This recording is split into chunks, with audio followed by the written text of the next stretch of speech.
Welcome back to our YouTube channel MZ Stories. Bungalow. सब लोग आंखें फाड़े शुभी को देख रहे थे।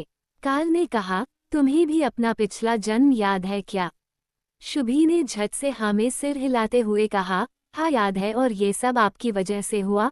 आपकी वजह से ही मुझे सब कुछ याद आ पाया है। Thank you so much uncle. Prem ने कहा, इसकी वजह से याद आया मतलब तुम्हें कब सब कुछ याद आया शिवानी? शुभी बोली, जब इन्होंने मेरा किडनैप किया था और मैं बेहोश हो गई थी तब मैंने सपने में सब कुछ देखा था।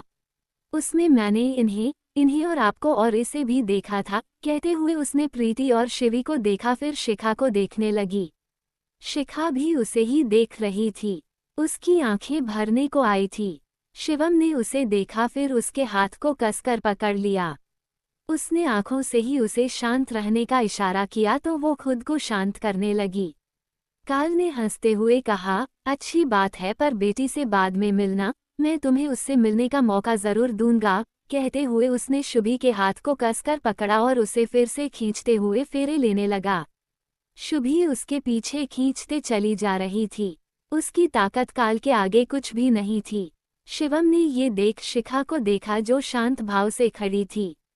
उसे इतनी शांति से खड़े देखकर उसने कहा, बीवी क्या कर रही हो? तुम कुछ नहीं करने वाली क्या? अगर इस आदमी ने शुभी से शादी कर ली तो सब कुछ खत्म हो जाएगा, उन्हें बचाओ ना तुम। शिखा हाथ फोल्ड करते हुए रिलैक्स टोन में बोली, डोंट वरी, कुछ नहीं होगा, शुभी की मदद करने वाला उसे बचाने वाला आता ही होगा। शिवम ने चिढ़ते हुए कहा, ससुर जी का कॉपी पेस्ट जब तक आएगा तब तक तो इनकी शादी भी हो जाएगी। शिखा ने उसे घूरते हुए कहा, he is not a copy paste. तभी वहां एक आवाज गूंजी, आई एम रियल। सबने ऊपर देखा जहां पर सुरेश खड़ा था। उसे देखकर शिखा के होठों पर मुस्कान आ गई थी। वहीं सुरेश ने उसे देखकर आई विक्की तो शिवम बुरी तरह चिढ़ गया। वो शिखा को अपने पीछे करते हुए बोला, ये तुम्हारे फादर के उम्र के नहीं है, इसलिए डिस्टेंस मेंटेन करो। शिखा ने उसे आंखें दिखाते हुए कहा, तुम अपना मुंह बंद करो। शिवम फिर से कुछ कहता कि अंश ने कहा, आप दोनों बाद में लड़ना, और आप क्या हीरो की तरह यहाँ खड़े? आपको डायरेक्टर एक्शन बोलेगा तब आप फाइट करना शुरू करोगे क्या? Go and kill this bloody people. Suresh ने उसे देखकर सिर हिलाया, फिर शुभी और काल को देखने लगा। काल ने 5 फेरे ले लिए थे, अब सिर्फ 2 फेरे ही बचे थे। काल ने अपने लोगों पर चिल्लाते हुए कहा, मारो इन्हें, कोई भी बचना नहीं चाहिए। शुभी आंखें गोल घुमाते हुए बोली, ये तो अमिताभ बच्चन के फिल्म का डायलॉग है ना? प्रीति ने याद करते हुए कहा, हाँ ये उनका ही डायलॉग है, तुम्हें अब भी याद है? शिवी हंसते हुए बोली, अरे याद कैसे नहीं रहेगा दी, आखिर इसका पहला प्यार जो है। शिवी की बात सुन प्रीति हंसने लगी थी, वहीं शुभी की पलकें झुक गई थी। सारे लोग उन तीनों लड़कियों को बेयकीनी से देख रहे थे। यहाँ तक कि शिखा भी हैरान रह गई थी। ये तीनों की तीनों पूर्वजन्म वाली लड़कियां अपनी ही पुरानी यादों में खोई हुई थी। उन्हें अभी के सिचुएशन से जैसे कोई फर्क ही नहीं पड़ता था। काल ने शुभी के हाथ को कसकर पकड़ा और उसे खींचते हुए फेरे लेने लगा। उसके लोग भी एक्शन मोड में आ गए थे। कुछ ही पल में वहां एक जंग छिड़ गई थी। अयान, सीड, रोहन, रेहान और शिवा भी आ चुके थे। काल ने फेरे लेते हुए अपने आदमियों को देखा जो पीट रहे थे। वो सारे उसके आदमियों पर भारी पड़ने लगे। प्रीति भी सबके साथ लड़ रही थी। वो भी काल के लोगों को बुरी तरह मार रही थी। वो अपने सामने खड़े एक आदमी से लड़ रही थी कि एक दूसरा आदमी उसे पीछे से मारने आया, पर इससे पहले कि वो प्रीति को मार पाता किसी ने उसका हाथ पकड़कर मोड़ दिया। प्रीति ने पीछे पलटकर देखा तो उसके सामने नितिन खड़ा था। उसे देखकर प्रीति की आंखें चमक गई थी। फिर वो थोड़ी हैरान होकर बोली, तुम यहाँ कैसे आए? नितिन ने उस आदमी को मारते हुए कहा, वो सब बाद में बताऊंगा मैम, पहले इन सब से निपट लेते हैं। प्रीति ने ओके कहा, फिर दोनों फाइट करने लगे। शिवी भी फाइट कर रही थी। शिवा आदमियों को मारते हुए उसके पास आया और बोला, तुम ठीक हो न रिद्धि? शिवी ने हाँ में सिर हिलाते हुए कहा, हाँ मैं ठीक हूँ, पर ये सारे ठीक नहीं है। आइसवेल इन्हें मार मार कर कचुम्बर बनाने का दिल कर रहा है। शिवा उसे आंखें बड़ी किए देखने लगा था। शिवी ने अपने कंधे उचकाते हुए कहा, क्या हुआ ऐसे? क्या देख रहे हैं आप? शिवा ने नमे सिर हिलाते हुए कहा, नहीं कुछ नहीं, सोच रहा था किसी ने सच ही कहा है, माँ बाप का असर बच्चों पर जरूर होता है।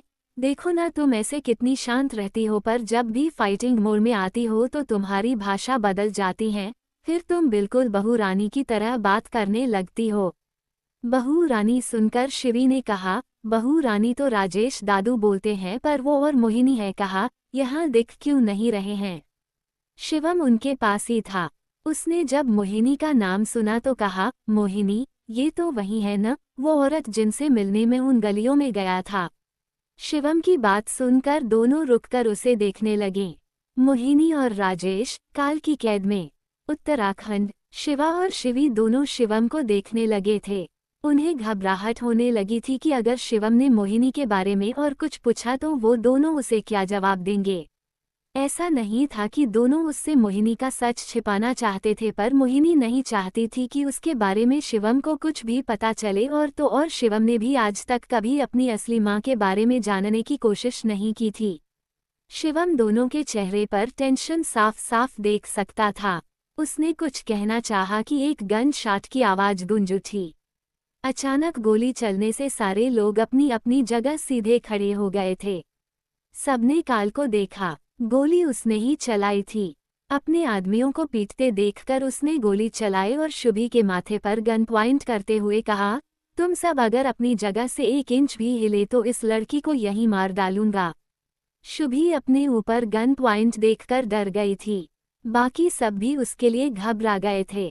काल ने गुस्से से शिखा को देखते हुए कहा, मुझे ये नहीं चाहिए, मुझे तुम चाहिए। अगर तुम मुझसे शादी कर लेती हो तो मैं इसे छोड़ दूंगा।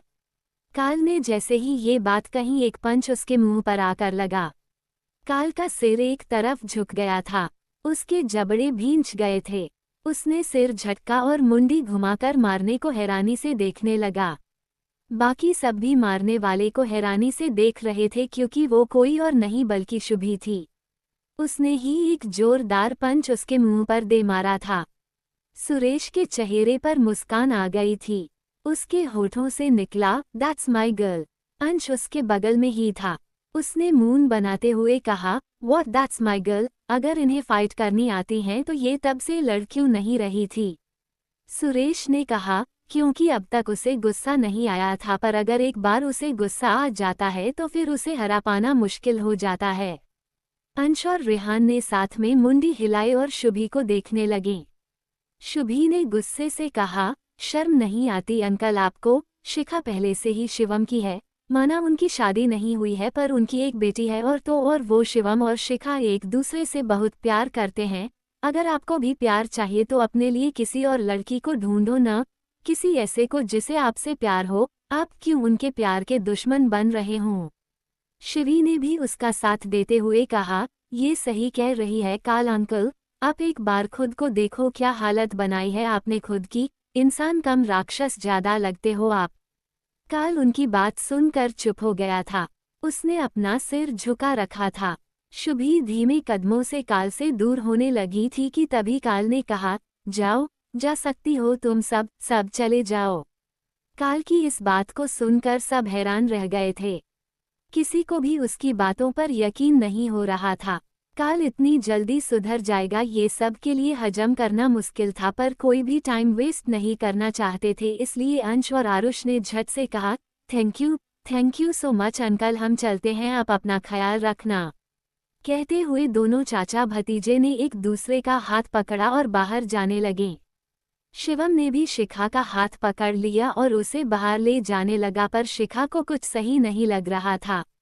उसने काल के आंखों में अंगारे देखे थे। अपने और जादुई शक्तियों को हासिल करने का जुनून देखा था। वो जानती थी काल उन्हें इतनी आसानी से नहीं जाने दे सकता था।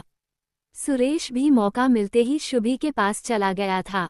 उसने शुभी को अपने सीने से लगाते हुए कहा, तुम ठीक हो ना? तुम्हें कुछ हुआ तो नहीं? शुभी ने झट से नमे सिर हिलाया, फिर धीमी आवाज में बोली, मुझे इस काल के बातों पर विश्वास नहीं हो रहा। ये तो देखने में ही मोटी चमड़ी का लगता है। I'm 100% श्योर ये कुछ न कुछ ऊंच पटांग हरकत जरूर करेगा, हमें इतनी आसानी से तो नहीं जाने देगा।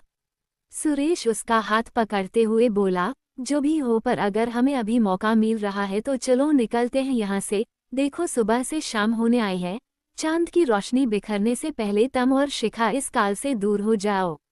शिवानी यानी शुभी ने अपने पिछले जन्म में कई सारी किताबें पढ़ रखी थी, इसलिए वो अच्छे से जानती थी कि सुरेश क्या कहना चाह रहा है। उसने जल्दी से हाँ में सिर हिलाया और वो लोग भी बाहर निकलने लगे। शिवम ने मुख्य दरवाजे की चौखट पार कर ली थी, पर जैसे ही शिखा ने अपना पैर उस चौखट को पार करने के लिए उठाया वैसे ही उसके कानों में दो दर्द भरी चीखें गूंज उठी। आवाज सुनते ही शिखा की आंखें एकदम से बड़ी हो गई और उसने झट से पलट कर देखा। मंडप में जल रही अग्निकुंड के पास एक बड़े पिंजरे में मोहिनी और राजेश खड़े थे। दोनों को अग्निकुंड की आग जला रही थी। मोहिनी और राजेश दोनों आत्माएं थी, इसलिए उन्हें शिखा के अलावा सिर्फ शिवी और प्रीति के साथ शुभी ही देख पा रहे थे। पर अजीब बात ये थी कि उनकी दर्द भरी चीखें सबके कानों में गूंजी थी। शिवी की आंखें भर आई थी। वो लगभग रोते हुए बोली, छोड़ी दो उन्हें, तुम उन्हें क्यों तड़पा रहे हो? शिवम और शिवा ने साथ में कहा, उन्हें का क्या मतलब, ये चीखें किसकी थी? प्रीति ने जवाब दिया, मोहिनी और राजेश, काल उन्हें पिंजरे में बंद कर उन्हें तड़पा रहा है, पर ये ऐसा क्यों कर रहा है? Shivam know about Mohini, Uttarakhand. प्रीति की बात सुनकर सब हैरान हो गए थे। वही जब शिखा ने पलटकर मोहिनी और राजेश को देखा तो उसकी मुट्ठी कस गई। शिवा का भी यही हाल था। शिवम ने उन दोनों को देखा। वो राजेश को तो जानता था, पर मोहिनी, वो उसके बारे में बहुत कम बातें ही जानता था। उसके मुताबिक तो मोहिनी उस लड़की का नाम था जो उन बदनाम गालियों में रहा करती थी और जिसके साथ शिवशेखर के नाजायज संबंध थे। वो अब इस बात से अनजान था कि मोहिनी ही उसकी देवकी थी। मोहिनी ही थी जिसने उसे जन्म दिया था। शिखा को गुस्से में देखकर काल ने हंसते हुए कहा, तुमने क्या सोचा शिखा, मैं इतनी आसानी से तुम्हें यहाँ से जाने दूंगा? नहीं, तुम ऐसे नहीं जा सकती। तुम्हें मुझसे शादी करनी होगी, वरना मैं इन दोनों को नर्क से भी बुरी हालत करूंगा। शिखा ने राजेश और मोहिनी को देखा। दोनों आग के बेहद करीब खड़े थे। वो आग जादुई थी, इसलिए उन्हें उस आग से जलन हो रही थी। उनके पूरे बदन पर आग की लालिमा छाई हुई थी। उनके हाथ पीछे बंधे हुए थे, इसलिए वो चाहकर भी कुछ नहीं कर पा रहे थे। शिखा ने अपने गुस्से को कंट्रोल करते हुए कहा, तुम्हें मैं चाहिए ना? तो ठीक है, मैं तुमसे शादी करने के लिए तैयार हूँ। शिखा के कहते ही शिवम ने उसके हाथ पर अपनी पकड़ मजबूत करते हुए कहा, बीवी, तुम उससे शादी नहीं कर सकती। शिखा ने उसकी आंखों में देखते हुए कहा, तुम जानते हो मोहिनी कौन है? शिवम ने गुस्से से कहा, मुझे नहीं जानना, कोई भी हो मोहिनी, मुझे इससे क्या, तुम कुछ भी करो पर तुम इस काल से शादी नहीं कर सकती। मोहिनी अपनी नम आंखों से शिवम को देख रही थी। वो जानती थी उसे उसके बारे में कुछ नहीं पता, पर तब भी वो उसकी माँ थी। अपने बेटे के मुंह से ऐसी बातें सुनकर उसका दिल छल्ली हो रहा था। राजेश ने उसके हाथ को कसकर पकड़ लिया और आंखों से उसे शांत रहने का इशारा किया। तभी काल ने हंसते हुए कहा, क्या बात है शिवम भत्रा, तुम अपनी माँ से ज्यादा अपनी बीवी से प्यार करते हो। अपनी माँ की तो तुम्हें कोई फिक्र ही नहीं है।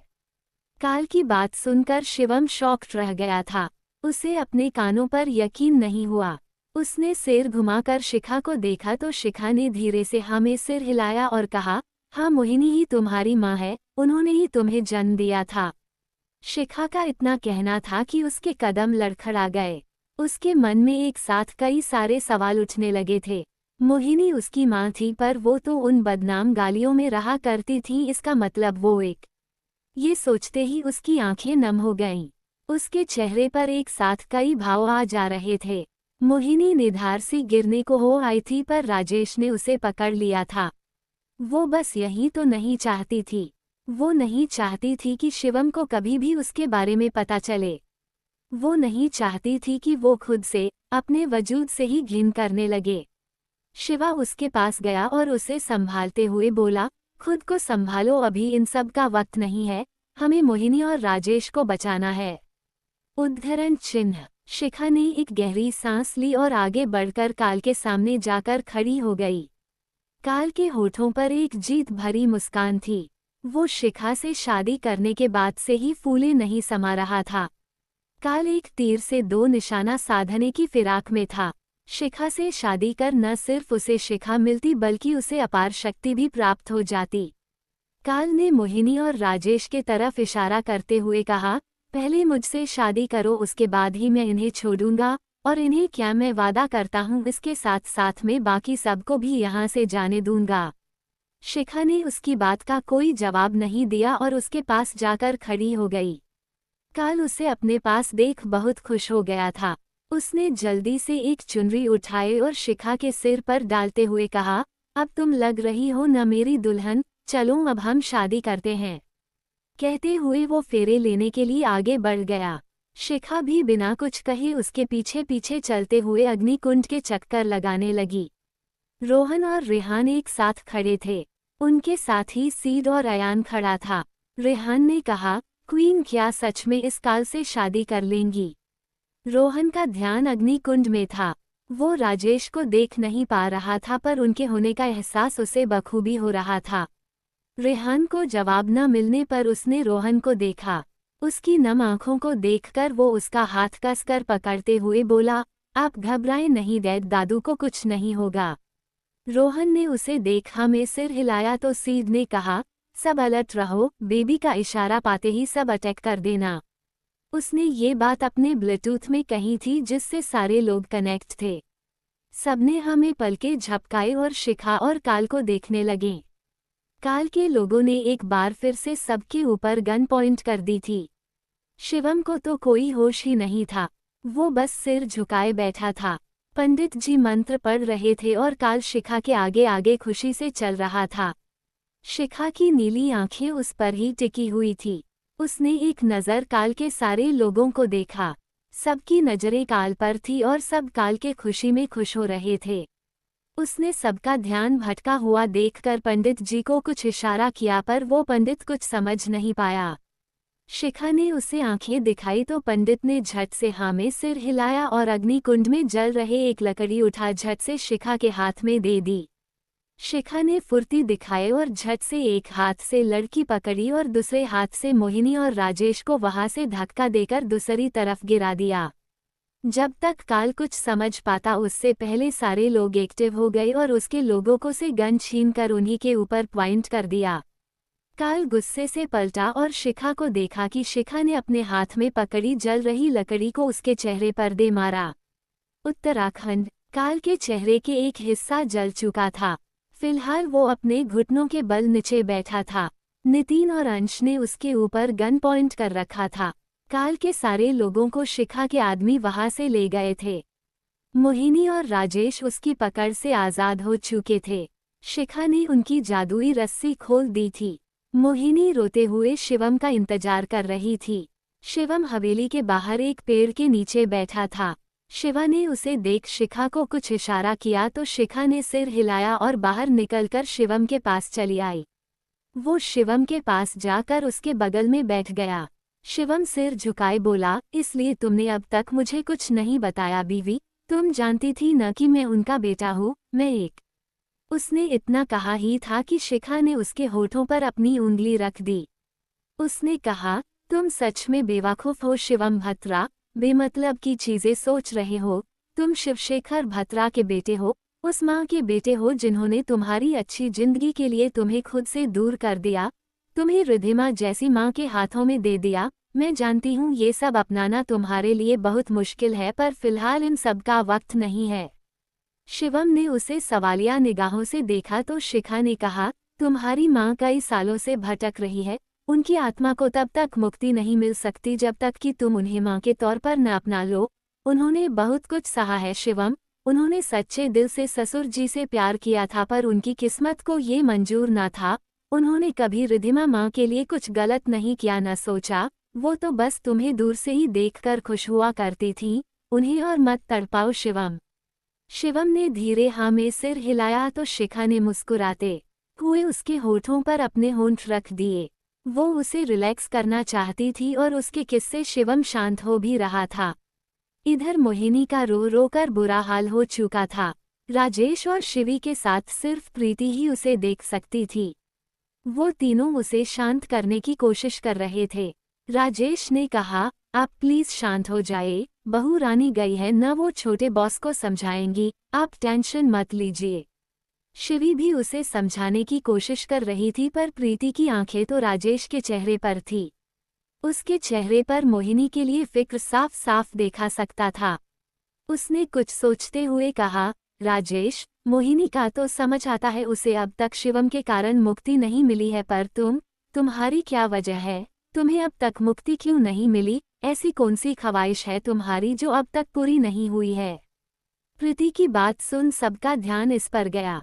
शिवा ने भी कुछ सोचते हुए कहा, हाँ राजेश, तुम्हारी ऐसी कौन सी ख्वाहिश है जो अब तक पूरी नहीं हुई है? मुझे भी जानना है। सबकी बात सुनकर राजेश सकपका गया था। वो अपनी नजरें चुराते हुए बोला, ऐसा कुछ नहीं है, मुझे मुक्ति नहीं मिली क्योंकि मैं आप सबको छोड़कर जाना नहीं चाहता हूँ। मैं तो हमेशा यहीं रहना चाहता हूँ, आप सबके साथ। राजेश की बात शिवी, प्रीति और मोहिनी तीनों को हजम नहीं हो रही थी। शिवी ने उसकी बात सबको बताई तो शिवा अपने भौहें सिकुड़ते हुए बोला, झूठ मत बोलो राजेश, सच सच बताओ क्या वजह है इसकी, मुझे बताओ, मैं तुम्हारी आखिरी ख्वाहिश जरूर पूरा करूंगा। रोहन ने भी इधर उधर देखते हुए कहा, हाँ पापा बताइए ना, आपकी ऐसी कौन सी ख्वाहिश है जो अब तक अधूरी है? अगर आपको मुक्ति नहीं मिल रही है तो आपके लिए पूजा करवाता हूँ, उससे आपके भटक रहे आत्मा को शांति मिल जाएगी। रोहन के इतना कहते ही एक जोरदार झापड़ उसके सिर पर लगा। उसने झट से अपने सिर के पीछे हाथ रख लिया और अपना सिर सहलाते हुए बोला, मैंने गलत क्या कहा पापा, आप मुझे मार क्यों रहे हैं? राजेश खुद में ही बड़बड़ाते हुए बोला, अच्छा है आज मैं जिंदा नहीं हूँ, अगर जिंदा होता तो मुझे बताने की जरूरत नहीं होती, मेरी आंखों में देखकर ही सब समझ जाते, फिर मैं सबको क्या ही जवाब देता। उन्हें खुद में ही बातें करते हुए देख शिवी ने कहा, आप खुद से ही क्या बातें कर रहे हैं, हमें भी तो बताइए। राजेश ने सिर उठाकर उसे देखा तो उसकी नज़र मोहिनी की आंखों से जा मिली। मोहिनी उसे ही देख रही थी। उसकी नम आंखों को देखकर राजेश के दिल में छिपे एहसास उसकी आंखों में उतर आए और उन्हें देख मोहिनी की बोलती बंद हो गई। राजेश ने भी अपनी आंखें उस पर से हटा ली, तभी शिखा अंदर आते हुए बोली, नजरें हटाने से सच बदल नहीं जाता, कह क्यों नहीं देते आपकी आपको? राजेश ने झट से उसे शांत रहने की रिक्वेस्ट की तो शिखा चुप हो गई। उसकी आवाज सुन सबने उन्हें देखा। शिवम भी उसके साथ ही था। वो शिवी और प्रीति के पास मोहिनी को देखने की कोशिश कर रहा था पर वो उसे दिख नहीं रही थी। मोहिनी की आंखें एक बार फिर से भर गई और उसने रुंधे गले से कहा, शिवम मेरे बच्चे। तभी शिवम के होठों से आवाज आई, माँ। उसके माँ कहते ही एक सफेद रोशनी मोहिनी के ऊपर पड़ी और वो धीरे धीरे सबको दिखने लगी। शिवम उसे एकटक देख रहा था। मोहिनी ने वही लाल रंग का शादी का जोड़ा पहन रखा था जिसमें उसकी मौत हो गई थी। उसे दुल्हन के रूप में देखकर एक बार फिर से शिवा का दिल गिल्ट से भर आया। शिवम धीमे कदमों से उसके पास चलकर जाने लगा। मोहिनी खड़ी हो गई और उसे अपने पास आते देख उसकी आंखों में मां की ममता झलक आई। शिवम उसके ठीक सामने आकर खड़ा हो गया था। मोहिनी उसे छूना चाहती थी, उसने अपना हाथ उठाया और उसके गाल पर रखा कि एक पल को वो भी हैरान रह गई क्योंकि वो शिवम को छू पा रही थी। शिवम ने उसके हाथ के ऊपर अपना हाथ रख दिया और उसे देखने लगा। तभी एक और रोशनी राजेश के ऊपर पड़ी जिसे देखकर सब हैरान रह गए। यहाँ तक कि खुद राजेश भी हैरान हो गए थे। शिवी ने हैरानी से कहा, आप दोनों हमें छोड़कर जा रहे हो? रोहन की आंखें भर आई थी। वहीं रेहान भी राजेश को अपने सामने देखकर हैरान था। उन दोनों का चेहरा वाकई एक जैसा था। राजेश को कुछ भी समझ नहीं आ रहा था आखिर उसे कैसे मुक्ति मिल सकती थी। मोहिनी ने मुस्कुराते हुए शिवम से कहा, तुम्हारे मुंह से मां सुनना था, मुझे जो सुन लिया, अब मैं चलती हूँ, मेरे जाने का वक्त आ चुका है। शिवम ने धीरे से हाँ में सिर हिलाया तो शिखा ने उसके पास आते हुए उसके हाथ को पकड़ लिया। मोहिनी उससे कुछ कदम पीछे हुई और राजेश के पास चली गई। राजेश तो अब भी शॉक्ड थे, तभी मोहिनी ने उसके हाथ को पकड़ लिया और उसे देखते हुए कहा, चले, हमारा बुलावा आ गया। मोहिनी के हाथ पकड़ने से राजेश के पूरे बदन में कर्क सा दौड़ गया था। आज पहली बार था जब मोहिनी ने उसे छुआ था। राजेश तो उसे हमेशा से देखकर ही प्यार करते आया था। शिवशेखर और मोहिनी को साथ देखकर उसने कभी अपने दिल की बात नहीं कही थी, पर कहते हैं न ऊपर वाला से कुछ भी नहीं छिपता है, वो तो सब कुछ देखते हैं। शिखा हल्का मुस्कुराते हुए बोली, शॉक्ड होने की जरूरत नहीं है, आपका प्योलव आपकी आंखों में दिखता है जिसे सासू माँ ने कब का देख और समझ लिया था। राजेश ने मोहिनी को देखा तो मोहिनी ने शर्म से पलकें झुका ली। उसे ऐसा करते देख राजेश की तो मानो लॉटरी लग गई थी। उसकी खुशी तो छिपाए से नहीं छिप रही थी। उसे इस तरह खुश होते देखकर सबके होठों पर मुस्कान तैराई। राजेश ने अपना दूसरा हाथ उठाया और रोहन और रेहान को बाय किया तो वो दोनों भी उसे बाय करने लगे। मोहिनी ने एक नज़र शिवम को देखा, फिर शिवा को देखकर धीरे से मुस्कुरा दी। शिवा ने भी एक स्माइल पास की तो मोहिनी और राजेश दोनों धीरे धीरे अदृश्य होने लगे। शिखा ने कसकर शिवम का हाथ पकड़ लिया था। शिवम बिना पलके झपकाए उन्हें जाते देख रहा था। कुछ पल बाद जब वो पूरी तरह से अदृश्य हो गई तो शिवम ने अपनी आंखें बंद कर ली। तभी उसके कानों में शिखा की आवाज आई, अब हमारे रोमांस में कोई डिस्टर्ब नहीं करेगा। उसके कहते ही शिवम ने आंखें खोलकर उसे हैरानी से देखा तो शिखा अपने कंधे उचकाते हुए बोली, व्हाट, सही तो कह रही हूँ मैं, तुम्हारी माँ ही वो औरत थी जो हमेशा हमारे रोमांस के बीच में आ जाती थी, पर अब नहीं आएगी। कहते हुए उसके होठों पर बड़ी सी मुस्कान आ गई। वही शिवम भी धीरे से मुस्कुरा दिया। तभी अंश ने कहा, मामी जी अब इस काल का क्या करें। शिवानी उसकी बात पर उसे घूरते हुए बोली, ये अंकल मुझे जिंदा जलाने वाले थे। सुरेश उसकी बात सुन आंखें छोटी कर काल को घूरने लगा। यही हाल शिवम का भी था। आखिर काल ने उन दोनों की बीवियों को उनसे दूर करना चाहा था। कुछ देर बाद सारे लोग हवेली से बाहर थे। शिवम के कंधे पर शिखा ने अपना सिर रखा हुआ था और पीछे हवेली आगले लिपटों में घिरी हुई थी। सारे लोग कार के पास जा रहे थे कि अचानक शिवम को कुछ याद आया और उसने कहा, बीवी घर जाते ही हम सबसे पहले शादी करेंगे। मैं नहीं चाहता कोई कालवाल फिर से तुम्हें मुझसे दूर करने की कोशिश करे। इस पर शिखा ने उसे एक नज़र देखा और कहा, हम्मम आज पहली बार तुमने कोई काम की बात की है, सीध शादी की तैयारियां शुरू कर दो। उसकी बात पर शिवम ने झट से उसे अपने गले से लगा लिया। वहीं शिवा और रेहान एक दूसरे को देखने लगे। फिर वो दोनों भी उनके पास आकर बोले, और हमारी शादी का क्या। शिवम और शिखा ने एक नज़र दोनों को देखा, फिर बिना कुछ कहे आगे बढ़ गए।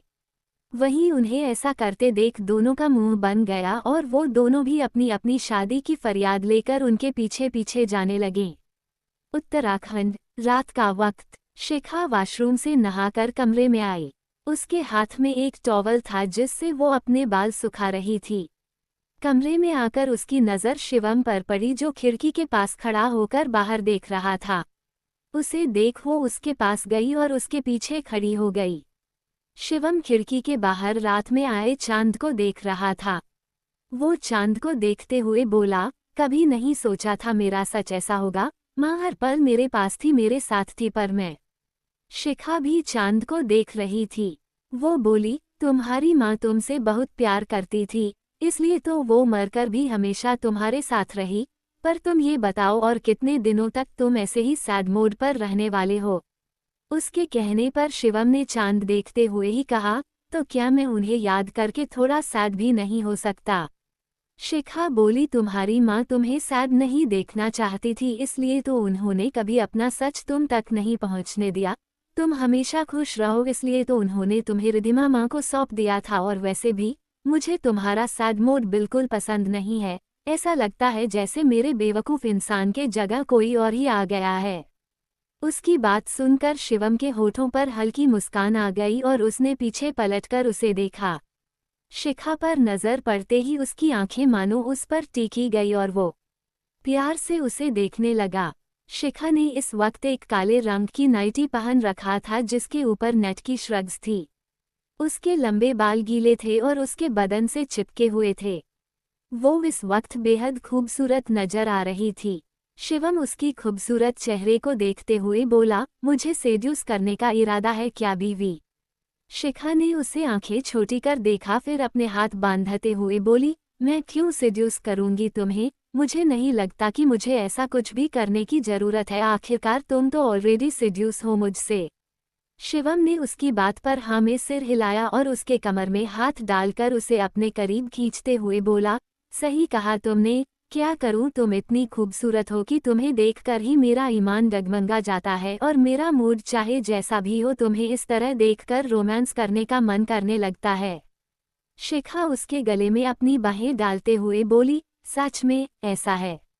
शिवम ने क्यूट सा फेस बनाते हुए हाँ में सिर हिलाया और उसे अपने और करीब खींचकर उसके होठों को छूने को हुआ कि शिखा उसके होठों पर अपना हाथ रखते हुए बोली, मैं आज बहुत थक चुकी हूँ, इसलिए आज कुछ भी नहीं, जाओ जाकर सो जाओ, कल से शादी की तैयारियां भी शुरू होनी है। शिवम ने सिर हिलाया तो शिखा ने उसके होठों से अपना हाथ हटाया और जाने को हुई कि शिवम ने झट से अपने होठों से उसके होठों को हल्के से छू लिया। शिखा उसकी इस हरकत पर उसे आंखें दिखाने लगी थी, पर शिवम का मन अब भी नहीं भरा था। वो उसके दोनों हाथों को पकड़ते हुए बोला, आई नो बीवी, तुम थकी हुई हो पर मैं ज्यादा परेशान नहीं करूंगा, और अभी तुमने भी तो कहा ना कि तुम्हें मेरा सैड मोड बिल्कुल भी पसंद नहीं है, तो आओ मेरा साथ दो और मुझे नॉर्मल कर दो, मेरे साथ रोमांस करो। कहते हुए वो शिखा के ऊपर झुकने लगा। शिखा ने भी उसे मना नहीं किया और आंखें बंद कर उसके तरफ झुकने लगी, पर इससे पहले कि वो दोनों कुछ कर पाते, उनके कमरे का दरवाज़ा एकदम से खुल गया और कुछ लोग बिन बुलाए बाराती की तरह अंदर घुसे चले आए। ये लोग और कोई नहीं, शिवा, सीड, रेहान, रोहन, अयान, अंश, आरुष और मनन के साथ सुधीश थे। सब आंखें बड़ी कर शिवम को देख रहे थे, जिसने अपने नाक पर हाथ रखा हुआ था और गुस्से और दर्द के भाव लिए उन्हें घूर कर देख रहा था। उसे इस तरह देखकर बाकी सबको सारी बातें समझ आ गई थी, क्योंकि उन सब के लिए ये कोई नई बात नहीं थी, पर सुधीश, वो बेचारा कंफ्यूज होकर कभी शिवम को देखता तो कभी उसके पीछे खड़ी शिखा को। शिखा का चेहरा खिड़की की तरफ था और वो अपने कपड़े ठीक कर रही थी। आवाज सुनकर वो हड़बड़ा गई थी और इसी वजह से उसके हाथ से एक जोरदार पंच शिवम के नाक में लग चुका था, जिस वजह से शिवम की दर्द से तड़प उठा था और उसकी नाक भी लाल हो गई थी। सुधीश ने शिवम से कहा, आप ठीक तो हैं न मिस्टर भत्रा, आपने अपने नाक पर हाथ क्यों रखा है? शिवम को तो बहुत गुस्सा आ रहा था। उसने एक नज़र बाकी सबको देखा तो सब जल्दी से इधर उधर देखने लगे। उसने फिर सुधीश को देखा और कहा, कुछ नहीं, बस मेरे नाक पर मच्छर काट गई। उसकी बात सुनकर सबकी हंसी छूटने वाली थी, पर किसी में भी हंसने की हिम्मत नहीं थी। यहाँ तक कि शिखा को भी हंसी आ रही थी, पर उसने भी बाकियों की तरह खुद को कंट्रोल किया हुआ था। शिवम ने चिढ़ते हुए मन में कहा, अब मैं क्या ही कहूँ इनसे, अब समझ में आता है रोहन, रेहान को क्यों कुछ नहीं बोल पाता है। इनकी भी शकल बिल्कुल अपने पिछले जन्म जैसी है। मेरे ससुर है, हाँ मुझसे उम्र में छोटे हैं पर है तो ससुर ही ना। कैसे बताऊं उन्हें कि मैं आपकी पिछले जन्म की बेटी के साथ रोमांस कर रहा था, पर आपने आकर डिस्टर्ब कर दिया। साला नसीब ही खराब है मेरा। फिर वो अपनी बात याद करते हुए मन में बोला, साला, ओ गॉड, ये कैसी लैंग्वेज हो गई है मेरी। मैं द शिवम बटर हूँ और मेरी भाषा तो सुनो। कहते हुए उसने अपनी आंखें मिंच ली। सुधीश अब भी सारी सिचुएशन समझने की कोशिश कर रहा था। शिखा ने खुद को नॉर्मल किया और पलटकर उसे देखते हुए बोली, आप सब इस वक्त यहाँ, कुछ काम था क्या आप सबको? उसकी बात सुन सबने हमें सिर हिलाया, फिर एक दूसरे को देखने लगे। अंश ने कहा, बड़े मामा जी, छोटे मामा जी को आपसे कुछ कहना था। अपना जिक्र सुनकर मनन चौंकते हुए बोला, कौन मैं? मुझे क्या बोलना था भला? मैं तो बस तुम सबके साथ आ गया हूँ। शिवम का गुस्सा देखकर किसी को कुछ कहने की हिम्मत नहीं हो रही थी। शिवम ने सबको घूरते हुए कहा, जो भी कहना है जल्दी कहो, मुझे नींद आ रही है, मुझे सोने जाना है। उसकी बात पर सुधीश ने कहा, तो आइए चलिए सोने, आज से शादी तक हम साथ में सोएंगे। क्या? शिवम ने अजीब सा मुंह बनाते हुए कहा। तो सुधीश जल्दी से अपनी बात सही करते हुए बोला, मेरा मतलब आपकी और क्वीन की शादी तक आप दोनों एक कमरे में नहीं रह सकते हैं न, इसलिए मैं कह रहा था कि आप हमारे साथ चलिए, हे ना शिवा। कहते हुए उसने शिवा को देखा तो शिवा ने झट से हाँ में सिर हिलाया और कहा, हाँ चलिए मिस्टर भत्रा, हमारे साथ चलिए। शिवम को अब गुस्सा आने लगा था। उनकी शादी की रस्में एक दिन बाद से शुरू होनी थी।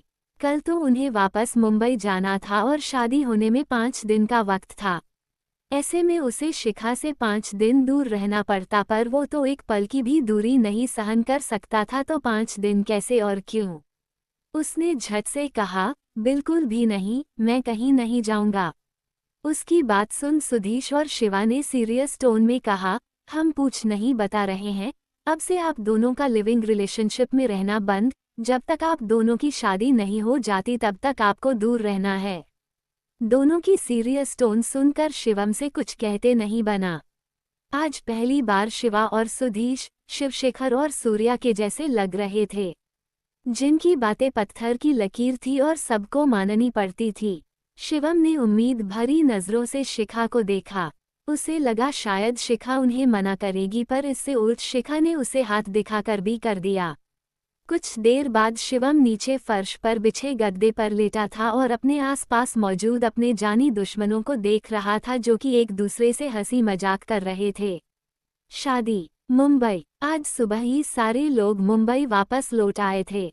सबके साथ सुधीश और शुभी भी थे। सब शादियों की तैयारी में जुटे हुए थे। देखते देखते कब 2 दिन बीत गए और हल्दी का दिन आ गया, उन्हें पता ही नहीं चला। इन 2 दिनों में सबने शिवम और शिखा को एक दूसरे से दूर रखा था। शिवम तो बेचारा शिखा की एक झलक देखने को तरस गया था। वो इस वक्त मिरर के सामने खड़ा होकर अपने कुर्ते को ठीक करते हुए बोला, फाइनली 2 दिन बाद आज बीवी को देख पाऊंगा, मैं ठीक तो लग रहा हूं न? कहते हुए उसने मिरर में खुद को ऊपर से नीचे तक देखा। उसने येलो कुर्ते के साथ वाइट पैजामा और उसके ऊपर उससे मैचिंग कोट पहन रखा था। बाल जेल से सेट थे और उसकी परफेक्ट बॉडी बहुत एट्रैक्टिव नजर आ रही थी। तभी उसके पीछे से रोहन ने कहा, सर आप बहुत हैंडसम लग रहे हैं, आपको देखकर तो कोई नहीं कह सकता कि आप 50 प्लस है। आज भी यंग लड़कियां आप पर मरती हैं। शिवम उसकी बात सुनकर खुश हो गया था, पर फिर भी वो खुशी कंट्रोल करते हुए बोला, हम आई नो, नीचे सब रेडी है तो चले हम।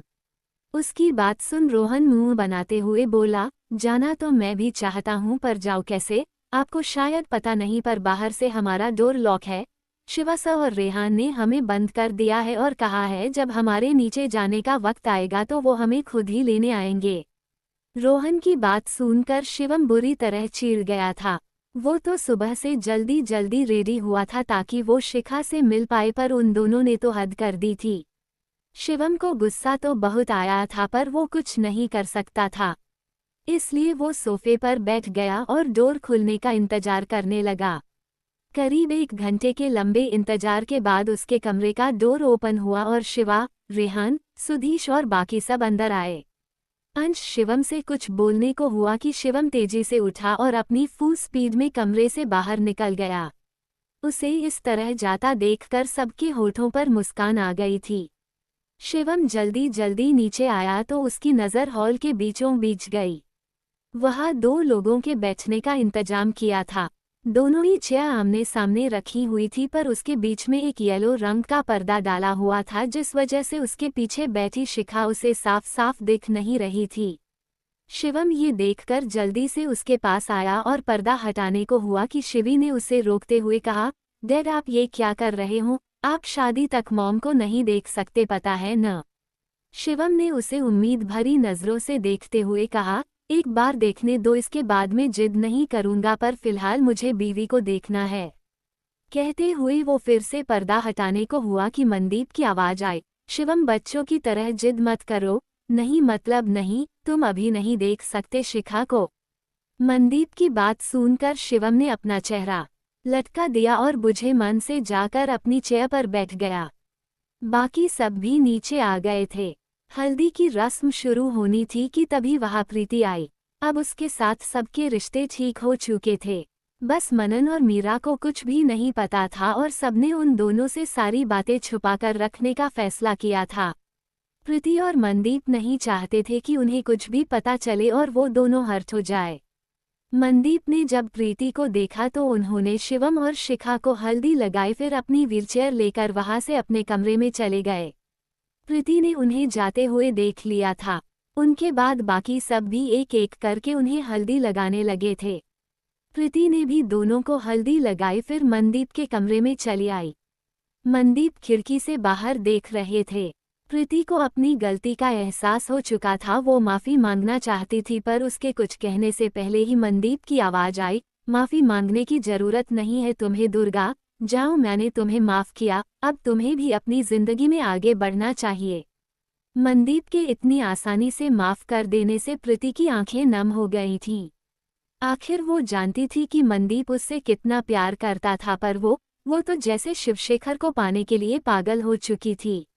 उसने उसके लिए न जाने क्या कुछ नहीं कर दिया था, पर तब भी वो शिवशेखर को पा नहीं सकी थी। प्रीति ने खुद को कंट्रोल करते हुए कहा, आई एम रियली सॉरी मान, मैंने तुम्हारे इमोशन के साथ खेला, प्लीज़ मुझे माफ़ कर देना। मनदीप ने धीरे से सिर हिलाया तो वो जाने को पलट गई, पर तभी आलोक जी भी अपनी छड़ी संभालते हुए अंदर चले आए। प्रीति ने उनसे भी माफ़ी मांग ली। आखिरकार उसने ही तो आलोक जी को सीढ़ियों से नीचे धक्का दिलवाया था, जिस वजह से वो पेलाइज हो चुके थे। आलोक जी मुस्कुराते हुए बोले, मैं तुमसे नाराज नहीं हूँ, समझ सकता हूँ जब प्यार नहीं मिलता तो कैसा लगता है। आलोक जी की बात सुनकर मनदीप ने उसे घूर कर देखा तो प्रीति मुस्कुरा दी और कमरे से बाहर निकल गईं। वहीं उसके जाने के बाद आलोक जी ने मनदीप को अपने दांत दिखा दिए। प्रीति जब कमरे से बाहर निकल कर आई तो उसे अपने सामने नितिन दिखा। उसे देखकर वो जाने को हुई कि नितिन ने झट से उसका हाथ पकड़ लिया और उसके सामने घुटनों के बल बैठते हुए जल्दी से बोला, आई एम सॉरी, पर सच में मैं तुमसे बहुत प्यार करता हूँ, अभी से नहीं तब से जब 3 साल पहले मैंने तुम्हें हमारे कॉलेज में देखा था। वो सब नाटक सिर्फ तुम्हारा दिल जीतने के लिए किया था मैंने, वरना तुम ही बताओ कोई भी बिजनेसमैन आखिर एक ड्राइवर की एक्टिंग क्यों करेगा। क्वीन ने कहा था कि अगर तुम्हारे दिल तक पहुंचना है तो पहले तुम्हारे घर तक जाना पड़ेगा, मेरे पास और कोई ऑप्शन नहीं है, इसलिए वो सब किया, पर I really love you so much, please मुझसे ऐसे नाराज मत हो। नितिन रिक्वेस्ट भरी नज़रों से प्रीति को देख रहा था। प्रीति ने उससे अपना हाथ छुड़वाया और कहा, दूर रहो मुझसे, कहकर वो आगे बढ़ गई। वहीं उसकी बात सुनकर नितिन का चेहरा लटक गया था। तभी प्रीति ने पलटकर उसे देखा और कहा, शादी तक दूर ही रहना मुझसे, सुना ना तुमने, शादी से पहले दूल्हा दुल्हन एक दूसरे से नहीं मिलते हैं। जैसे ही उसकी बात नितिन के कानों में बड़ी वो हैरानी से उसे देखने लगा। प्रीति ने उसे देखकर एक स्माइल पास की, फिर वहां से चली गई। उसके जाने के कुछ देर बाद नितिन वहीं खुशी से उछलने लगा था। हरे राम दी एंड। मुंबई। हल्दी की रस्म खत्म होने के बाद शिवम पैर पटकते हुए अपने कमरे में आ गया। उसने बहुत कोशिश की थी कि वो शिखा की एक झलक भी देख सके, पर किसी ने भी उसकी कोशिश कामयाब नहीं होने दी थी। थके होने के वजह से उसे जल्दी ही नींद आ गई और वो गहरी नींद में सो गया। अगली सुबह आज मेहंदी और संगीत थी। आज भी शिवम अच्छे से रेडी होकर नीचे आया था, पर आज भी सबने उस पर कड़ा पहरा लगाया हुआ था। किसी ने भी उसे शिखा को देखने नहीं दिया। शिवम गुस्से से मुंह फुलाकर एक साइड में खड़ा हो गया और सबको देखने लगा। सारे लोग एक दूसरे के साथ एंजॉय कर रहे थे। सबको इस तरह से खुश देखकर शिवम के होठों पर भी मुस्कान आ गई। वो सबको खुश देखकर खुश था। तभी उसके कानों में एक आवाज पड़ी, सब बहुत खुश लग रहे हैं न। शिवम ने आवाज सुनकर अपने बगल में देखा। उसके ठीक बगल में शिवा खड़ा था। वो भी अपने होठों पर मुस्कान लिए सबको देख रहा था। शिवम ने धीरे से सिर हिलाया, फिर सबको देखने लगा। दोनों साथ में खड़े अपने हाथ को पॉकेट में डाले सबको देख रहे थे। संगीत और मेहंदी की रस्म पूरी हुई और सुबह से रात और रात से सुबह हो गई। आज शादी का दिन था। सारे जेंट्स शिवम के कमरे में बैठे उसे देख रहे थे। मनदीप और आलोक जी भी वहीं थे। आलोक जी ने उबासी लेते हुए कहा, बस भी करो शिवम, तुम दूल्हे हो दुल्हन नहीं, जिसे तैयार होने में इतना टाइम लग रहा है, जल्दी करो वरना शादी की मुहूर्त खत्म हो जाएगी और तुम्हारी आधी अधूरी शादी आज भी पूरी नहीं हो पाएगी। शिवम मिरर के सामने खड़ा खुद के ऊपर भर भर कर परफ्यूम लगाते हुए बोला, शुभ शुभ बोलो अंकल, मुझे आज ही शादी करनी है, चलिए मैं रेडी हो चुका। उसकी ये बात सुनकर रोहन ने कहा, सर आप पिछले 1 घंटे से यही कह रहे हो, पर आप अपनी जगह से हिल भी नहीं रहे हैं, कभी कुछ तो कभी कुछ लगा रहे हो। आज आपकी शादी है, आप लड़की देखने नहीं जा रहे हो जो इतना सज धज रहे हों। रोहन के इतना कहते ही एक परफ्यूम की बोतल उड़ते हुए उसके पास आई, पर इससे पहले कि वो उसे लग पाती रोहन उछलकर साइड हो गया। उसने शिवम को देखा जो उसे घूरते हुए देख रहा था। उसे देख वो जल्दी से कमरे से बाहर निकलते हुए बोला, चलो चलो नीचे चलते हैं वरना पंडित जी भी बोर होकर चले जाएंगे। कहकर वो तेजी से कमरे से बाहर निकल आया। कुछ देर बाद शिवम मंडप में बैठा सीढ़ियों के तरफ देख रहा था। पंडित जी मंत्र पढ़ रहे थे पर उसका पूरा ध्यान सिर्फ और सिर्फ सीढ़ियों पर था। उसकी आंखें बेचैन नजरों से शिखा का इंतजार कर रही थी। आज पहली बार उसे बहुत घबराहट महसूस हो रही थी। वो बार बार अपने हाथ आपस में रगड़ रहा था। कुछ पल बाद उसका इंतजार खत्म हुआ और पंडित जी के कहने पर माया शिखा को लेकर आई। शिवम की नजरें जैसे ही शिखा पर पड़ी उसका दिल जैसे धड़कना ही भूल गया और वो बिना पल के झपकाए उसे देखने लगा। शिखा ने रेड और ग्रीन मिक्स लहंगा पहन रखा था। उसके माथे पर छोटी सी बिंदी थी, नाक में नाथिया, गले में हार, सिर पर आचन, हाथों में भर भर कर चूड़ियां, होठों पर रेड लिपस्टिक और मेकअप में वो बहुत खूबसूरत नजर आ रही थी। पर इन सब में सबसे खास जो था वो थी उसकी झुकी हुई नजरें। आज शायद पहली बार था जब शिखा शर्मा रही थी। होठों पर मुस्कान थी और उसके गाल शर्म से ब्लश कर रहे थे।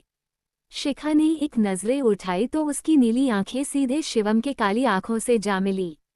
उसे देख शिखा के होठों पर की मुस्कान और बड़ी हो गई और उसकी पलकें एक बार फिर से झुक गई। उसके झुकते पलकों को देखते ही शिवम ने अपने सीने पर हाथ रख लिया था।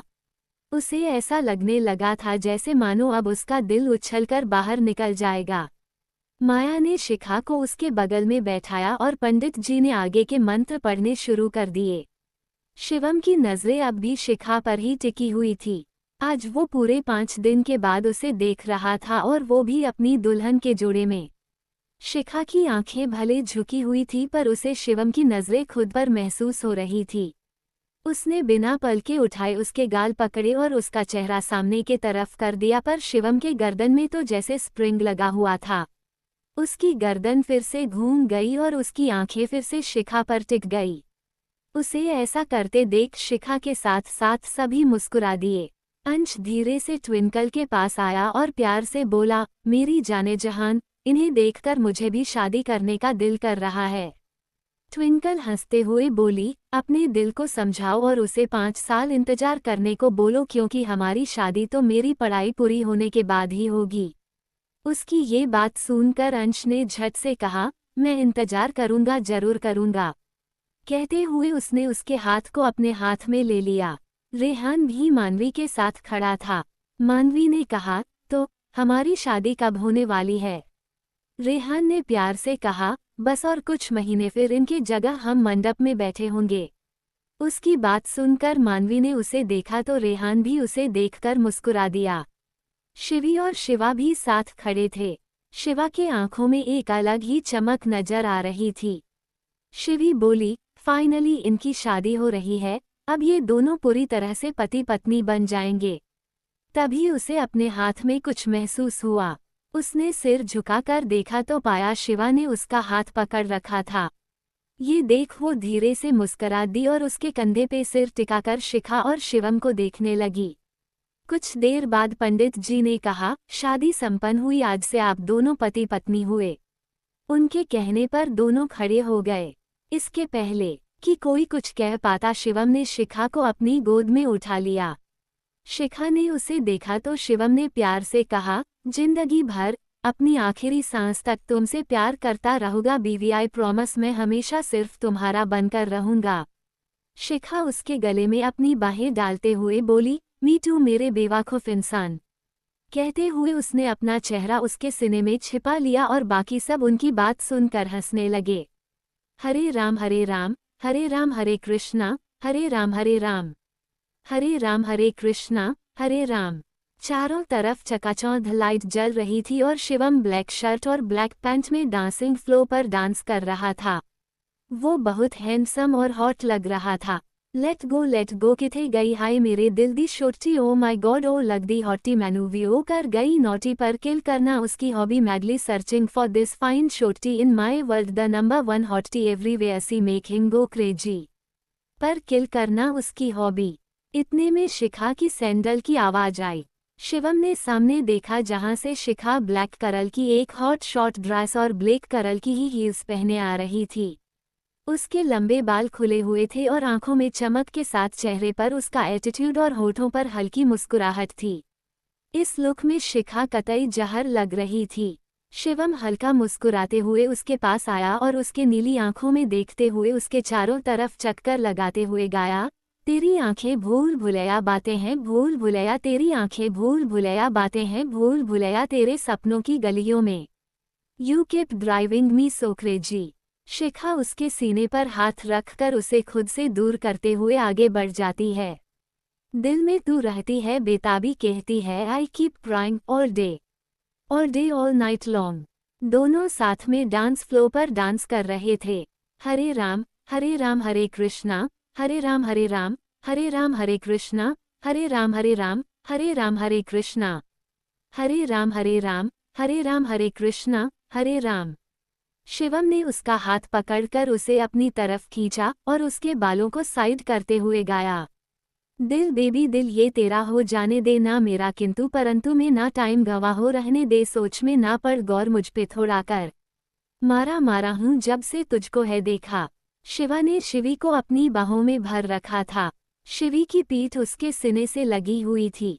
तू मेरी खामोशी है तू मेरी मदहोशी है तू मेरा है अफसाना making me so happy shaking my body. Rehan ने मानवी का हाथ पकड़ा जाएगा उसे दीवार से लगाते हुए उसके बेहद करीब खड़ा हो गया।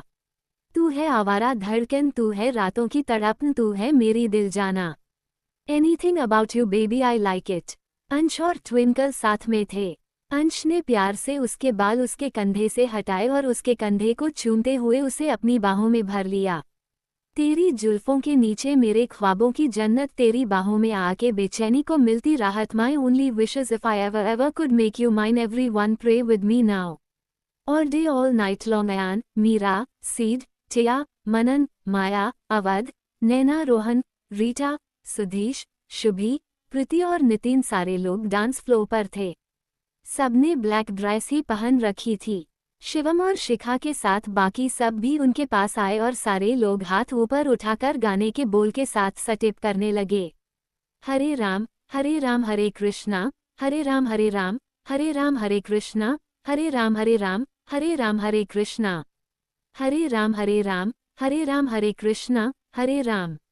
सब अपने अपने पार्टनर के तरफ पलटे और एक दूसरे के साथ एंजॉय करने लगे।